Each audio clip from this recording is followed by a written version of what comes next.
What's up, Scrappy Peeps? It's Adele from Inkie Quill, and today we are technically doing a buy it and try it video, but I have already uploaded the next couple of buy it and try it videos and done the thumbnails with the numbers in there, so we're just pretending this is not a buy it and try it because I can't change the numbers on the thumbnails of the other ones. But today I am using some goodies from the new Joyful collection from Cocoa Vanilla. I got all of these goodies from Love to Create Scrapbooking, and I was very excited when Zoe showed me a sneak of the little bunny that she was including in the Joyful collection, because you peeps know how I feel about cute little bunnies. And so far I haven't used it yet. I'm saving it up for documenting this year. Once I get obviously we haven't had Christmas yet, so I can't use it yet, but I am going to pop it in a little kit that I'm putting together to scrapbook. There it is there.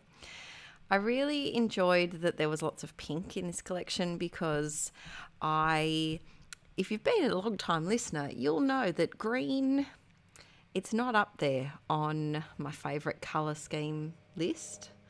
And so I do like when companies inject a little bit of a wild card colour other than just the traditional bright red and like an emerald green. And so, yeah, let's jump into using some of the goodies here. Now, I had a bit of a conflicting chat with my brain here, because I find it hard the first time that I use like a particular collection or a particular paper pad, because there's so many options of background papers of where the page can actually go. So part of me wanted to use, there's a delightful little kind of like an advent calendar page that has all of the numbers on it. And I really wanted to use that one because these photos were taken of Arch just before we went and got our Santa photos done at the local shopping centre. And this one here. And I really wanted to use it because I thought, you know, it was like the countdown to Christmas was really on because we went and met Santa. But I thought that the stars would actually work better, because that number page, I'd be covering up too many of the numbers because this is a multiple photo layout. So I'm going to save that one for another plan that I have in my head. We'll see if it works. I don't know if it will, but the intention's there. So these photos are all 4x6, and I wanted to have as much of that star paper showing as possible, so I am just cutting them down just a teeny tiny bit. It didn't really take out any of the photo, just a bit of wall. And now let's chat December documenting. And I know not everyone celebrates Christmas, but maybe you celebrate a different festivity at the end of the year, or maybe you just celebrate getting through 2021, because we've had a wild few years, peeps. Ooh, let's see what 2022 is going to bring. I'm a bit nervous to know what it brings. But even if you don't celebrate Christmas, it's nice at the end of the year to just kind of reflect on what the last 12 months have been like. And I would love to know if you do like a special something at the end of your year of scrapbooking, particularly if you do Project Life. Do you do like a little year in review? Do you document December in a separate album?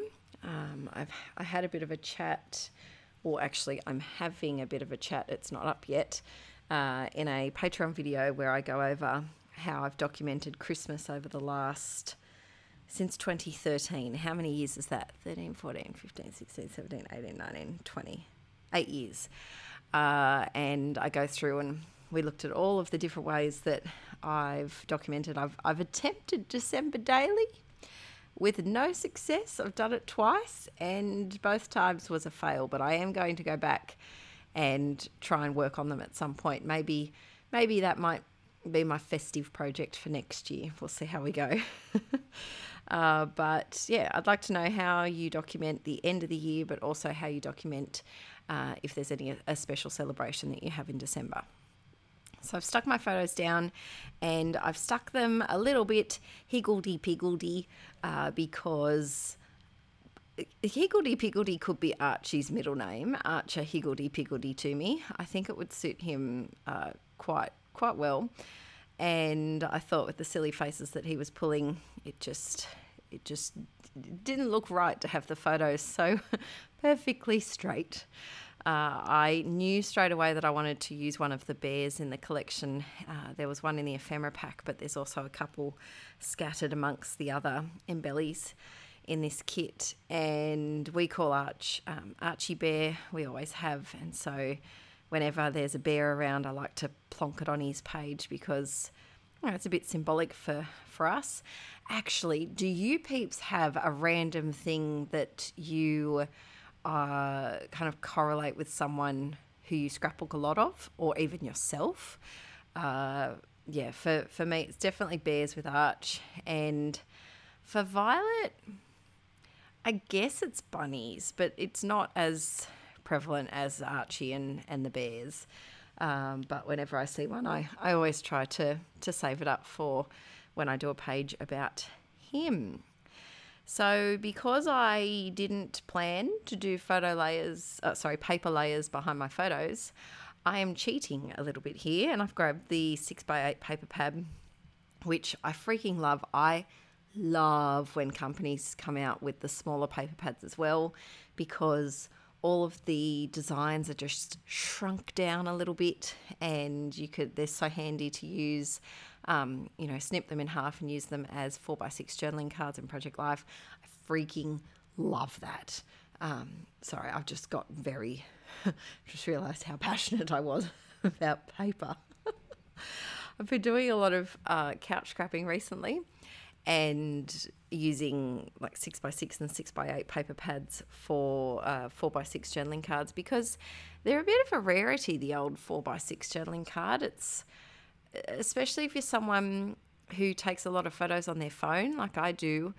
I don't often have 4x6 horizontal photos to put into those page protectors. And yes, the sensible thing would be to use a page protector that possibly only has 3x4 pockets. But alas, I'm not sensible. And so quite often I'm looking for cards to fill those spots up. But sorry, we're tangenting onto Project Life. But yes, so back on track. I love these titles. I'm a sucker for titles because quite often, especially if you're documenting a lot of photos from the one event, it can be hard to think of a new title, rather than just like, love this. Next page, also love this. Next title, really love this. Love this is like my go-to title. And so it's nice when you got these phrases so that you can just plonk one of them on there and it's done all of the hard brain thinking for you. Brain thinking, that's not a phrase, Adele. You can obviously tell that my brain isn't thinking yet. It hasn't quite woken up. I've got a nice hot cup of tea waiting for me once it cools down. But yes, my brain is still waking. Oh, my glue. I'm fighting a lot with this glue, but I'm very stubborn and I know it still has glue in it. Are you a stubborn person that just will not give up on the glue until you've got every last little bit that you can out of it? Or do you get too frustrated and scrap it and just grab a new one when it becomes a bit difficult to use?